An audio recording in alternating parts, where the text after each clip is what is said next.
Hello, good afternoon, Tribuners. Welcome back with me, Mutiara, in Indonesian News of Tribun Lampung. We will present you an updating and interesting information from every place in Indonesia. And here the complete news. The first news is Mesut Ozil performs Friday prayers at the Istiqlal Mosque.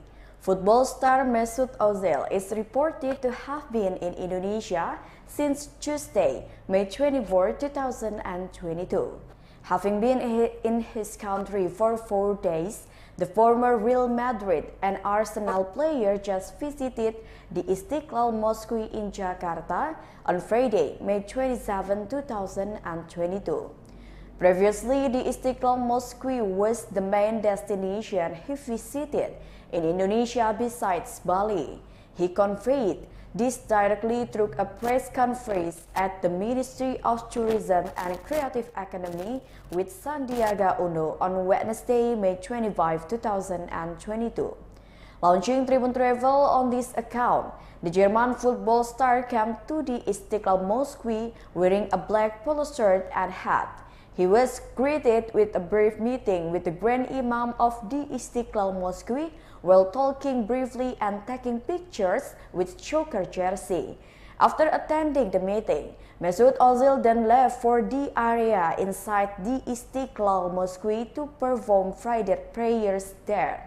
Not alone, he was still accompanied by Nasaruddin Umar and other officers. Unlike before, this time Mesut Ozil dressed in a black cap or known as the songkok. The typical Malay songkok succeeded in changing Mesut Ozil's style.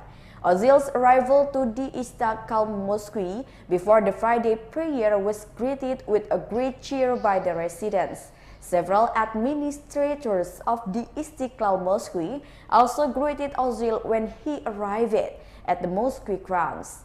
Residents seem so enthusiastic to see the arrival of their idol in person and occasionally call it Ozil's name from a distance. Most of them also don't seem to want to miss the moment by taking pictures of Ozil with their cell phone cameras.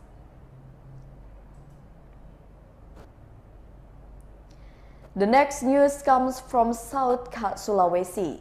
The story of a young woman who becomes a sand porter. The story of a young woman in Belitang Regency, South Sulawesi has gone viral on social media. He became a porter to help her family's economy. The woman worked hard to move the sand into the truck using a shovel. She was only paid 15,000 rupiah for one truck. In the video circulating on social media, the girl is seen busy shoveling sand onto the truck.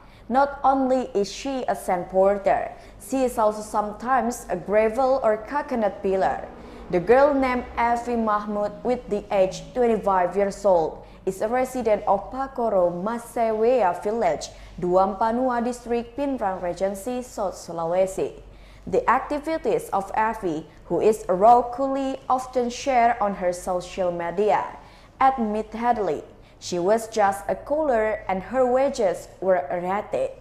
In addition, Afi also helps with her parents' work. When asked if the 15,000 rupiah was enough to meet her needs, this long-haired girl said that it was enough.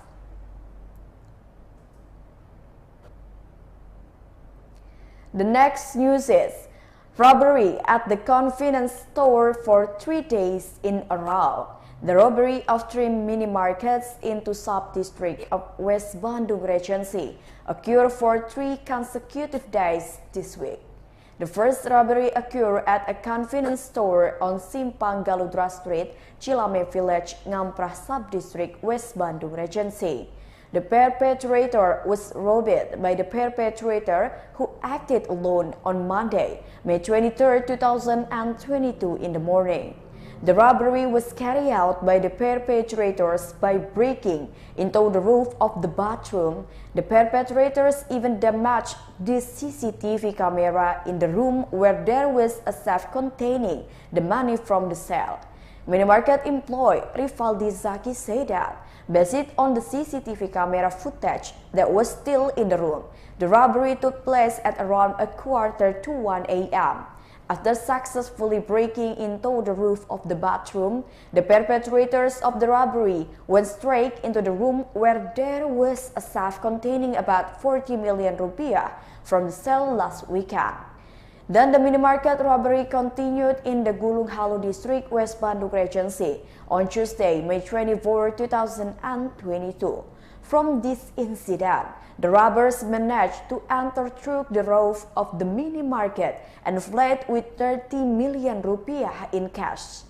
Wasiman said that the police had collected evidence and examined witnesses to uncover the case. Meanwhile, on the following days, on Wednesday, the 25th of May 2022, the robbery took place at a mini-market area on Gado Bangkong Street, Ngamprah District, West Bandung Regency. The robbers, who were estimated to be more than one person, managed to steal a number of items in the mini-market, then they immediately ran away.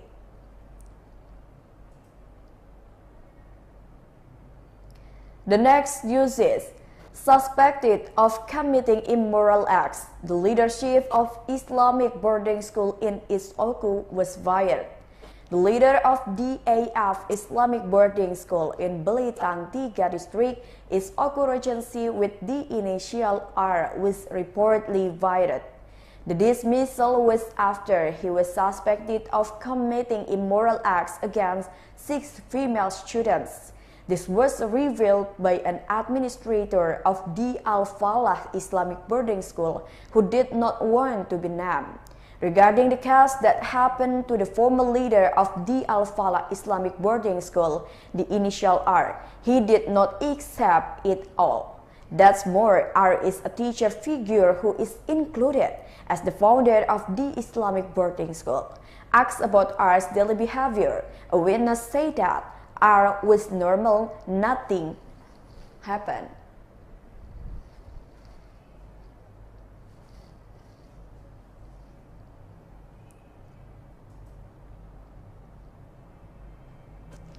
The next news is, an illegal liqueur factory is closed by the police. The illegal liqueur factory of the type of wine has been closed by the Madiun City Resort Police. The wine factory, which is located in Sidomulyo Village, Sawahan District, Madiun Regency, was raided by the police on Tuesday, May 24, 2022. Inside an old house, the police found 4 employees making wine alcoholic beverages.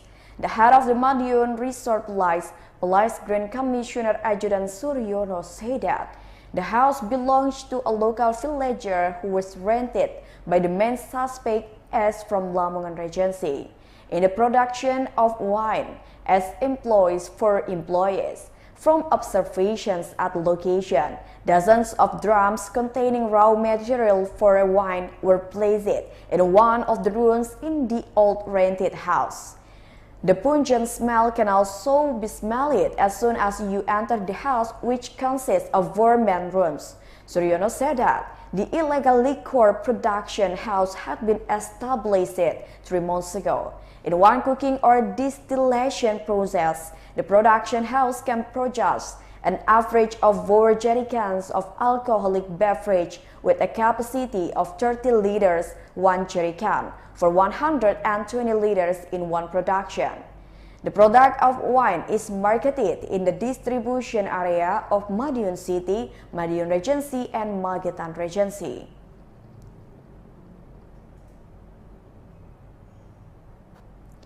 The next news is, favorite schools in Kudus Regency are accepted to open superior classes. Favorite schools in Kudus Regency are expected to open superior classes. This was to maintain the school's reputation after being judged sluggish by the region of Kudus, Hartopo, because of the zoning policy. The superior class, said Hartopo, is a form of innovation that can be carried out by schools today. Obviously, informing the superior class by selecting students who are considered qualified. They are included in the superior class. Hartopo also appreciated the Dua Kudus Junior High School on its 62nd anniversary this year. The school has a new mosque.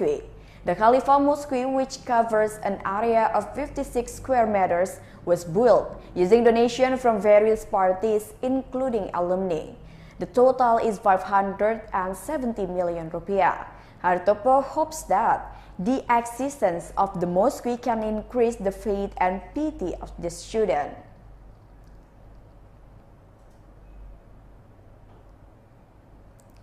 The last news is 30 animals tested negative for food and mood disease. 30 blood samples for livestock in Nunukan were negative for oral and Nile disease. The Banjarbaru Veterinary Center asked the relevant district office to do this. 30 blood samples from livestock in Nunukan taken on the 15th Sunday of May were tested negative for food and mood disease. This was conveyed by the veterinary medical officers Banjarbaru Veterinary Center, Ihwan Yuniarto. Even so, said Ihwan, livestock owners must remain vigilant against livestock import from outside, especially Aceh and Java. He asked the relevant agencies in every district or city in North Kalimantan to continue to monitor the symptoms of livestock that lead to mood and nail disease. Ihwan said that animals that were positive for oral and Nile disease had to be quarantined and injected with antibiotics so that there would be no new infections. It is known that mood and nail disease attack split-hoofed animals such as goats, cows, sheep, pigs, and horses.